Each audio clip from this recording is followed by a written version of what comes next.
प्रिय विद्यार्थियों नमस्कार, स्वागत है आपका अपने YouTube चैनल नैना हब में। तो आज हम बात करने वाले हैं CET परीक्षा 2026 के बारे में।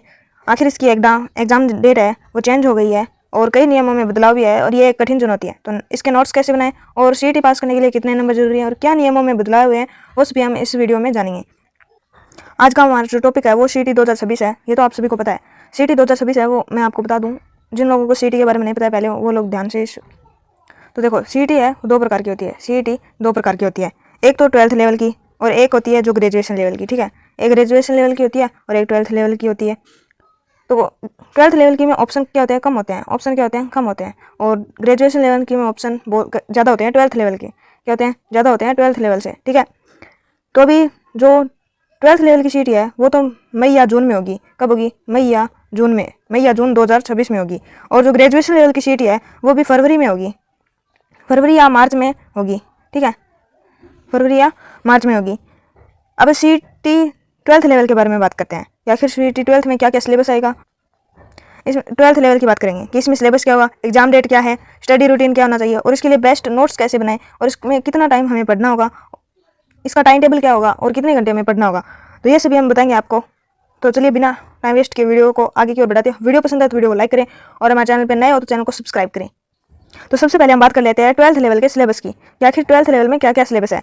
तो अभी सिलेबस आपको स्क्रीन पर दिख रहा होगा कि पहला टॉपिक है कि पहला टॉपिक कौन सा है, पहला टॉपिक है राजस्थान इतिहास एवं कला संस्कृति। देखो, राजस्थान इतिहास एवं कला संस्कृति है, ये टॉपिक बहुत ही महत्वपूर्ण है और सारे टॉपिक वैसे महत्वपूर्ण ही है। भारत एवं राजस्थान का भूगोल, इसमें राजस्थान का भूगोल तो आएगा ही आएगा, साथ में थोड़ा बहुत भारत का भूगोल भी आएगा।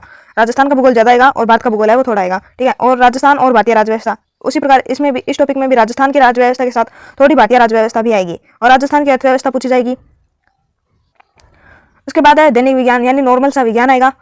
साइंस आएगी नॉर्मल सी, मानसिक योग्यता यानी रीजनिंग आएगी, नॉर्मल सी रीजनिंग आएगी और नॉर्मल ही गणित आएगा। हिंदी भी आएगी, थोड़ी इंग्लिश भी आएगी, कंप्यूटर भी आएगी और ये सॉरी गलत हो गया, प्रिंट में करंट भी आएगा। क्या आएगा, करंट अफेयर भी आएगा थोड़ा। तो अभी सबसे ज़्यादा उन लोगों के लिए ये एग्जाम उन्हें टफ लगने वाला है जिन्हें गणित, इंग्लिश ये पढ़ना, रीजनिंग ये पढ़ना बहुत ही ज़्यादा मुश्किल लगता है। लेकिन अगर आपको CET पास करनी है तो ये टॉपिक्स पर भी आपको ध्यान देना होगा। तो अभी बात कर लेते हैं कि आखिर हमें इसकी एग्जाम डेट के बारे में हमने बात कर ली कि इसकी एग्जाम डेट है वो मई या जून 2026 में होगी, मई या जून में होगी, मई या जून 2026 में इसका एग्जाम होगा। और हो सकता है आगे भी इसकी एग्जाम डेट बढ़ा दी जाए, पर ज़्यादातर मई या जून में ही होने की संभावना है। अब इसका स्टडी रूटीन, हमें रूटीन रखना है। देखो, हमें स्टडी का रूटीन रखना है कि ऐसा नहीं है कि आज हमने 2 घंटा पढ़ लिया, कल हमने पढ़ा ही नहीं, परसों हमने 1 घंटा पढ़ लिया, ऐसा नहीं चलेगा। इसमें डेली पढ़ना है। अगर आप 1 घंटा भी पढ़ते हो ना तो आपको डेली पढ़ना है। डेली का देखो, 1 घंटे से तो काम नहीं होगा, डेली का आपको 4 से 5 घंटे तो पढ़ना ही पढ़ना पड़ेगा, कम से कम 4 से 5 घंटा पढ़ना है। और आपको CET 2026 में बेस्ट देना है ना, अपना बेस्ट, तो आपको 6 से 7 घंटा तो पढ़ना ही होगा। अब 6 से 7 घंटा किस प्रकार पढ़ना है उसका भी मैं आपको वीडियो बना के दे दूंगा, आप कमेंट कर देना। अब इसके लिए बेस्ट नोट्स के बारे में बात करते हैं। तो देखो, नोट्स है वो बनाने ही होते हैं और नोट्स से बनाकर अगर आप पढ़ाई करेंगे तो बहुत अच्छे से आपकी पढ़ाई होगी। बेस्ट नोट्स आप खुद बनाएंगे ना वो सबसे बेस्ट होंगे।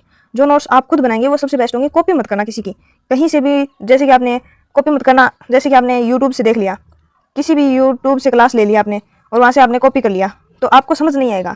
अगर आ भी जाएगा ना तो आपको उतना ज़्यादा याद नहीं रहेगा। आप खुद बनाएंगे ना तो आपको बहुत लंबे टाइम तक याद रहेगा। अभी बात करते हैं हम टाइम टेबल की। तो आपको पढ़ाई का अपना एक टाइम टेबल बना लेना है, अपना एक शेड्यूल बना लेना है कि मुझे इतने बजे से लेकर इतने बजे तक पढ़ना है। ठीक है, मुझे इतने बजे से लेकर इतने बजे तक तो पढ़ना ही पढ़ना है। अगर आप, हो सकता है किसी कारण से आपने एक दिन का टाइम टेबल फॉलो नहीं कर पाए तो उस टाइम को आप नेक्स्ट डे में थोड़ा एक्स्ट्रा पढ़ने की कोशिश करना। और ऐसा होता नहीं है कि पिछले दिन का बकाया टाइम हम नेक्स्ट डे में कवर कर ले, थोड़ा थोड़ा करके टाइम बढ़ा देना, बाकी जितना उसके उतना मेंटेन करने की कोशिश करना। और आपको मैंने टाइम तो बता ही दिया कितने घंटे पढ़ना है, 6 से 7 घंटे तो पढ़ना ही पढ़ना है। और अगर आपके पास टाइम कम है तो आप 4 से 5 घंटे तो पढ़ ही सकते हो। अब कौन सा सब्जेक्ट पे ज़्यादा ध्यान देना है वो भी हम आपको बता देते हैं। देखो, ये जो है ना राजस्थान इतिहास एवं कला संस्कृति, इसको आप डेली 1 घंटा तो पढ़ो, 1 घंटा आप डेली पढ़ो इसे। और राजस्थान का भूगोल और भारत का भूगोल भी 1 घंटा पढ़ो। और भारतीय और राजस्थान की राजव्यवस्था, इसे भी आप 1 घंटा तो पढ़ ही लो। राजस्थान की अर्थव्यवस्था है, इसे आप अगर आधे घंटे 30 मिनट या 45 मिनट तक पढ़ोगे ना तो भी काम चल जाएगा। अब ये नॉर्मल से सब्जेक्ट है जिनसे क्वेश्चन कम आते हैं, ज़्यादा क्वेश्चन इन टॉपिक से लिए नहीं जाते हैं। तो दैनिक विज्ञान, इसे आप आधे घंटे पढ़ लो। मानसिक योग्यता है, इसे में तो आपको बहुत ज़्यादा टाइम देना होगा। और अगर आपने अच्छे से मानसिक योग्यता पढ़ रखी है तो आपको इतना ज़्यादा टाइम देने की ज़रूरत नहीं है। तो इसमें आप 1 घंटा दे सकते हो। और अगर आपको मानसिक योग्यता यानी रीजनिंग आती है, अच्छे से समझ में आती है, तो आप इसे आधा घंटा दे दो। गणित है, इसको आप आधा घंटा या 1 घंटा दे दो। अगर आपको हार्ड टॉपिक लगता है गणित तो आप इसको 1 से 1.5 घंटा दो, 1 से क्या दो, 1.5 घंटा दो। और अगर आपको ईजी लगता है गणित तो आप इसको आधे घंटे में कवर कर सकते हो। हिंदी, इंग्लिश, कंप्यूटर और करंट, करंट देखो आपको हर रोज़ का पढ़ना है। देखो करंट ऐसे नहीं होता कि हर डेली की अपडेट आप कई दिनों की अपडेट के बाद आप पढ़ोगे। तो करंट को ना साथ में लेकर चलना है आपको, ये नहीं कि बाद में पढ़ लेंगे करंट बाकी सब्जेक्ट तो आप ये सोच सकते हो कि इतने दिनों में ये सब्जेक्ट कवर करेंगे, इतने दिनों में ये सब्जेक्ट कवर कर लेंगे, लेकिन करंट आपको साथ में पढ़ते रहना है, क्योंकि ये करंट जीके है, करंट अफेयर है होता है, वो रेगुलर बनता है। और महीने का करंट अफेयर आपको मैं बता देंगे कि आपको हर महीने का करंट अफेयर कहाँ पे उपलब्ध हो सकता है। तो बाकी सब्जेक्ट आप आधे आधे घंटे पढ़ोगे तो भी हो जाएगा। जो बड़े वाले जीके के टॉपिक है ना, उन्हें तो आप 1 घंटा पढ़ना, और जो बाकी आपको ये लगता है ना ये टॉपिक आसान है, इनका सिलेबस कम है, जो आपको हार्ड लगते हैं वो तो 1 घंटा पढ़ो ही पढ़ो। बाकी हिंदी, कंप्यूटर, ये सब आप आधा घंटा पढ़ोगे ना तो भी अच्छा होगा। और कोशिश करना कि हम अपना बेस्ट दे सकें इस एग्ज़ाम में। और इस एग्ज़ाम के बारे में थोड़ी और जानकारी हम आपको दे देते हैं। इस एग्ज़ाम में अब तक क्या हो रहा था कि 2024 में जो सीईटी का एग्ज़ाम हुआ था, उसमें क्या हुआ था कि 1 साल की वैलिडिटी थी। क्या थी? 1 साल की वैलिडिटी थी, और इसमें नेगेटिव मार्किंग नहीं थी। और सीईटी को पास करने के लिए कितने 40% नंबर चाहिए थे। कितने नंबर चाहिए थे? 40% नंबर सीईटी को पास करने के लिए चाहिए थे। लेकिन अब ऐसा बिल्कुल भी नहीं है।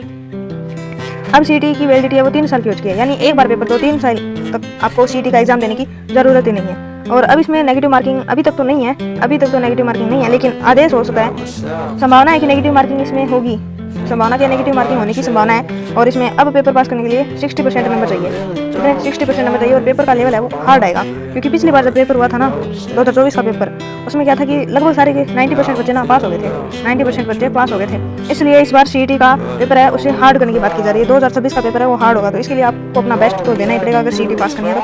मिलते हैं नेक्स्ट वीडियो के अंदर, तब तक के लिए धन्यवाद। और अगर चैनल पर नए हैं तो चैनल को सब्सक्राइब कर देना, वीडियो को लाइक करना मत भूलना, और ज़्यादा से ज़्यादा वीडियो को शेयर करना।